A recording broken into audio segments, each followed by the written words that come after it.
Bien, pues tenemos la imagen aquí en pequeño, nos vamos a estar guiando con ambas imágenes. Voy a preparar en mi paleta nuevamente la gradación para activar lo que es el blanco. Voy a tomar mi blanco y el negro se va a activar simplemente con agua. La razón por la que hago esto es porque quiero volver a dejar listo lo que es el degradado. Vamos a mezclar bien la pintura. En este caso la pintura es nueva, entonces lo que puedo hacer, se siente muy líquida, es agitarla un poco.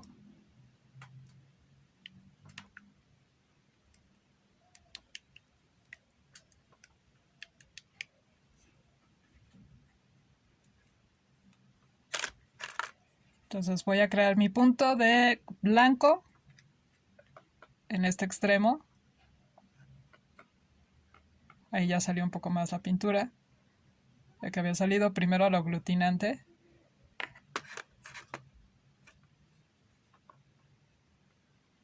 Hay que tener cuidado con eso porque el aglutinante es lo que hace secar la pintura y es un poco más lechoso, se ve inclusive un poco más claro.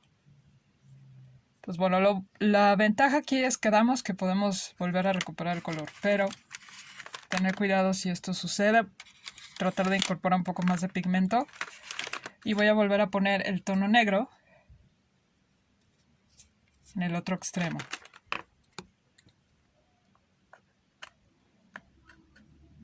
Solo un poco. Veamos que esto lo vamos a hacer para hacer nuestra escala de grises, ya que las flores pues tienen más tonalidades. Simplemente quería recordar este paso importante de mezclar, hacer una escala de grises que nos va a servir bastante. Entonces tengo aquí, por ejemplo, humedezco mi pincel y voy a tener posibilidad de mezclar del blanco.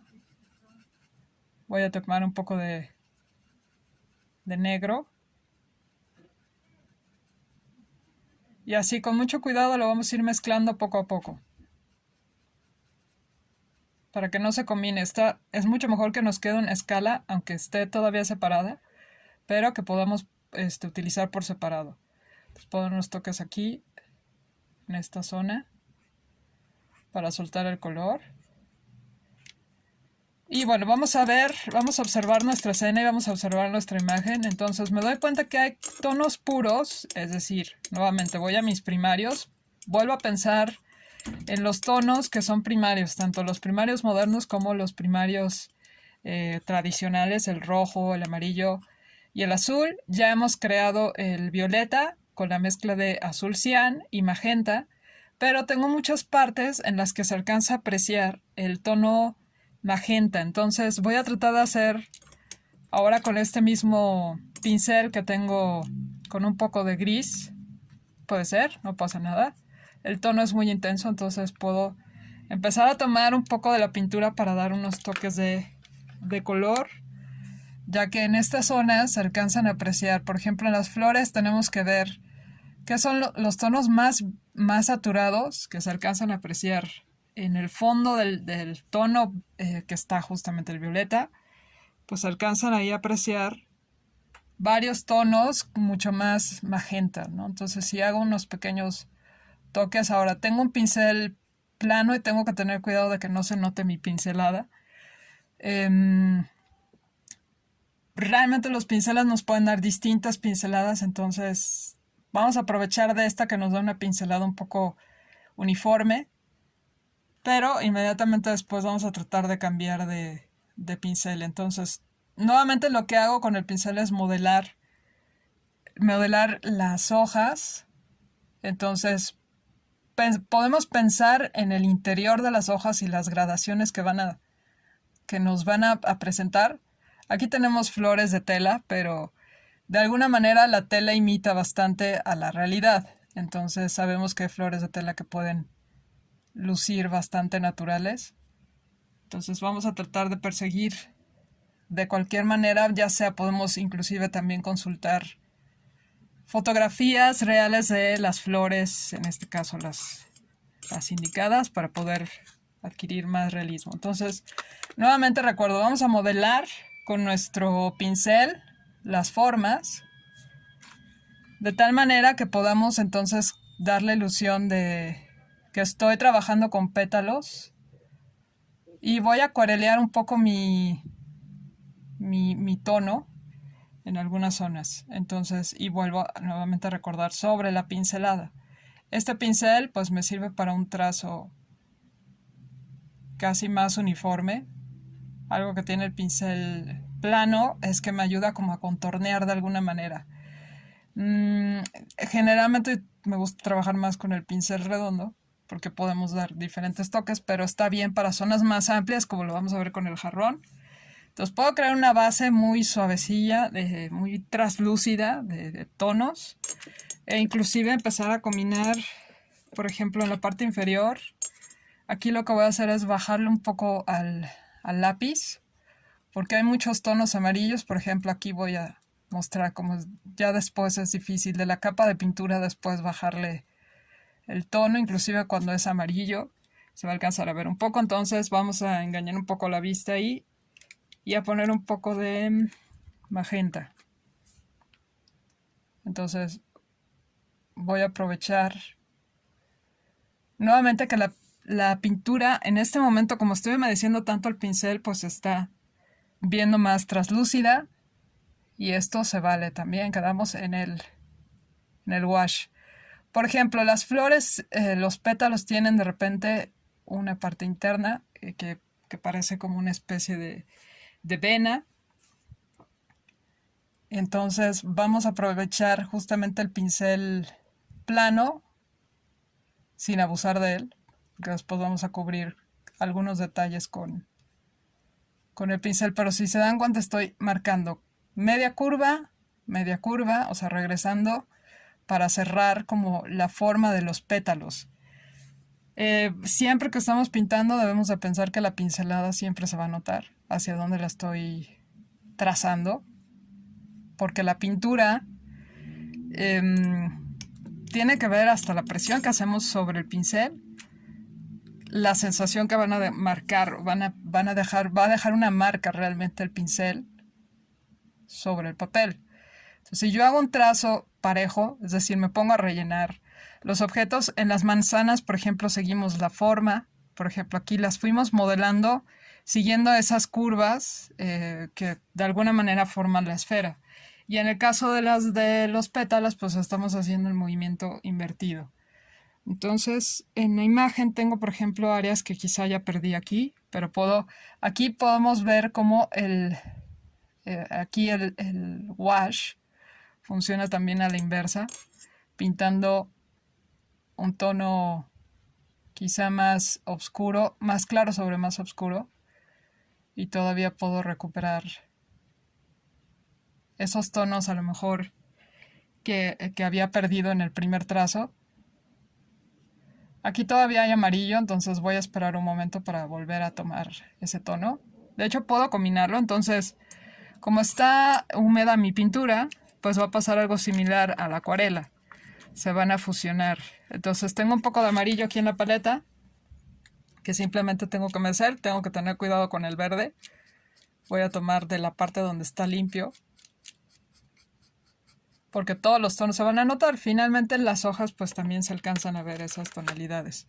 Pero tengo mucho amarillo aquí en la parte interna de este pétalo. Es decir, hay mucha luminosidad, aunque se alcanza a ver muy suave, pero sí se alcanza a ver esa tonalidad distinta. Y se ha mezclado un poco con el magenta, de tal manera que me está dando diferentes tonalidades, que también me ayudan, ¿no? Vamos a ver aquí, por ejemplo, vamos a ver ciertas formas que pueden pasar a marcar, por ejemplo, ese interior. Nuevamente, si yo me pongo a rellenar, simplemente pues se va a notar y se va a ver plano. Por más que intente yo después añadir quizá alguna sensación de trazo, pues va a ser ya más difícil. Entonces estoy añadiendo aquí algunos toques de tono amarillo, aprovechando que mi pincel tiene amarillo. Regresé al amarillo otra vez y vuelvo a pues observar en dónde se ven esos tonos. Aquí, por ejemplo, me faltaron, no eran aquí, era más bien aquí, pero no pasa nada. Y voy a aprovechar que aquí hay un poco de blanco para repasar un poco ahí el amarillo. Y estoy aprovechando el filo del pincel, que ahora se despeinó un poco. Cuando está muy seca la pintura, o el pincel, en este caso ya perdió el agua, pues empieza a despeinar. Conviene humedecerlo un poco para que se afile. Y así vamos a ir dando ciertos toques de luz. Ahora, el amarillo, pues realmente se va a reflejar, por ejemplo, en las hojas también tengo algunas tonalidades, sobre todo en la base, amarillas. Entonces vamos a aprovechar el pincel, pero nuevamente, casi vamos a pensar en la mitad del pétalo y la mitad de las hojas para pensar en diferentes direcciones. Por ejemplo, aquí hay que aprovechar el pincel. Por ejemplo, la parte afilada, pues aprovecho la parte más plana del pincel. Y conforme voy aproximando a esta zona es un poco caligráfico el trazo, porque así pasa en la caligrafía. Cuando vamos tomando ciertas inclinaciones, ciertos ángulos, aprovechamos la totalidad de las cerdas del pincel. Voy a ir añadiendo igual tonos en la parte superior. Tengo todavía tonos amarillos que perdí. Entonces voy a ir añadiendo aquí algunas luces. Muy pocas para que no exageremos. Pero recordar que entonces la pintura tiene dos vueltas. En el wash, a diferencia de la acuarela, podemos hacer las tonalidades claras. Primero empezamos como en las manzanas, empezamos con puros tonos los más claros. De hecho, vamos a regresar un poco a las manzanas aprovechando que tengo el tono.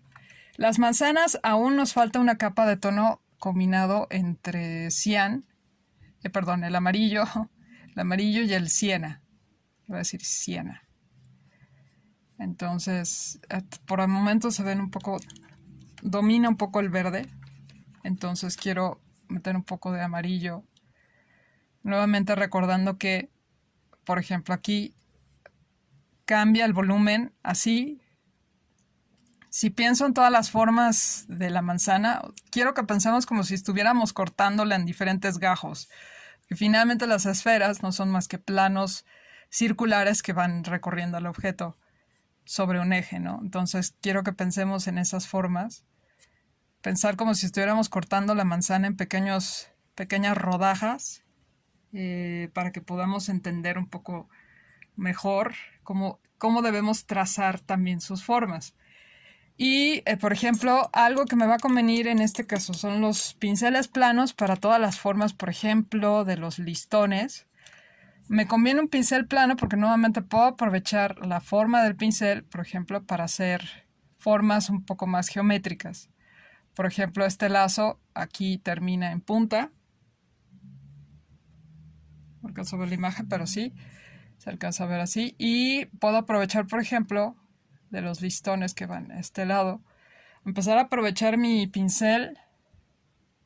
Entonces siempre que tengamos un pincel hay que observar todos los trazos que nos puede arrojar un mismo pincel.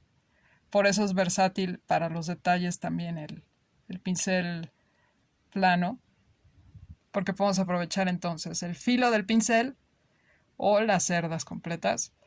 Y simplemente por un tip que puedo dar del pincel plano es pensar en las plumillas caligráficas. Las plumillas caligráficas se sostienen en 50, apuntando en 50 grados. Esto hace que podamos aprovechar el filo y cuando van descendiendo, es lo que hacemos en la caligrafía, que va soltando, digamos, la zona más ancha.